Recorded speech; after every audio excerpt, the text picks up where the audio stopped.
our New York studios up in Harlem, and she's back from Los Angeles where she covered the red carpet of the Golden Globe Awards, and she looked good in that red. Thank you. Thank you. I heard a lot from my sorors. Yeah, you were representing. Loving that crimson.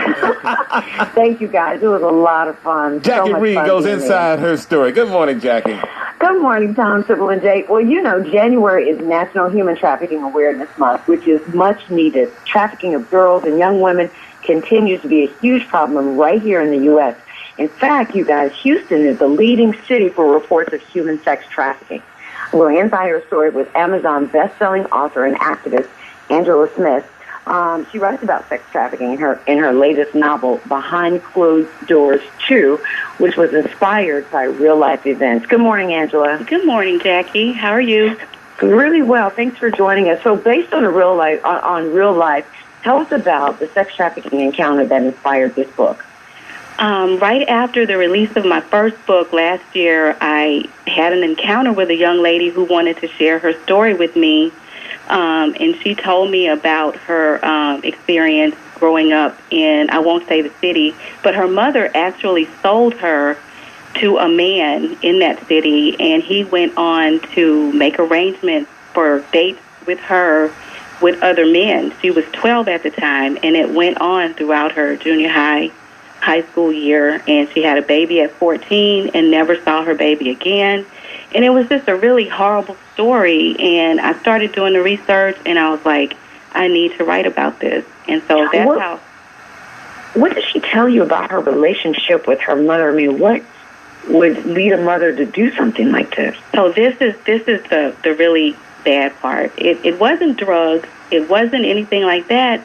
It was actually, she was the darker complected child in the family. All of her other siblings were light-skinned, and she swears that is why her mother chose her to earn extra money for her family. Now, that was a little out there for me, but that's what she said. And how has this impacted her life? This happened when she was 12. Yes. She had a baby at 14. Where is she when she met you? How old was she, and how has this impacted who she is as a person? She's currently in her early 40s, and she had a rough life. I mean, she did some things she shouldn't have done, like some drugs. She actually became a stripper at some point, but she got her life together. She works in healthcare.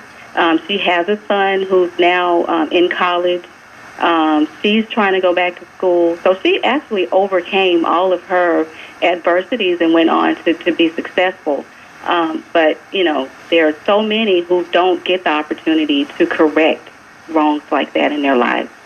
Yeah. Was she able to escape that life, or did she just age out of it? She basically left home when she was 16, and she married early. She married a drug dealer. And so that opened up a whole lot of other issues, but she got herself out of that situation with this drug dealer and moved on. It sounds like something out of a book or a movie, the story that you're telling. Is it easier to get the message across through fiction or a fiction book based upon a nonfiction situation? That's a good question. So Dana is real. Her mother is obviously real, and the character, Mr. James, is real. But the way I chose to present the story was to fictionalize the other characters so that I can make other points. So I took Dana's story and built everything else around it. So, and without giving any spoilers, the mother in the book was on drugs. Mr. James had a life that I describe in the book. So it was easier to fictionalize the story instead of making it a real story because it gave me an opportunity to address other issues. Now, I know you want to raise awareness through the books that you write, because you often write about social injustices and perils of urban living. What do you want people to learn about sex trafficking through your book?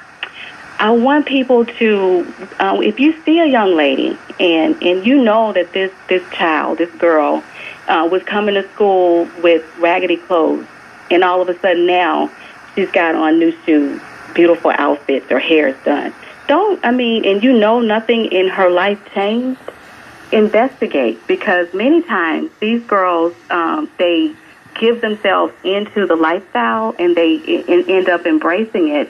And they began seeing it as an opportunity to actually obtain the superficial wealth that we're so obsessed with in the urban community. So if you see someone and you have a question or an instinct, investigate and, reach out and see if you can actually find out if something like this is going on. So we need to just recognize subtle things that get missed. What's the difference in sex trafficking and pimping? There's really no difference. Actually, pimping in the way that we think of it is, a man who's pandering women on the street. But like Dana's story, but it's familial human trafficking, meaning your mother, your caretaker, is actually your pimp. And the people that seek your services, it could be the deacon in the church, the janitor at the school. It's very obscure. It's not visible. And so it's basically the same thing, but the details are just different. And high-profile stories like Jared from Subway, where they prey upon children and child pornography, that plays a part in the sex trafficking as well, doesn't it? Social media is one of the biggest ways to actually get caught up into something like this. There are websites all over where you can actually do this, and it's not illegal yet, so to speak.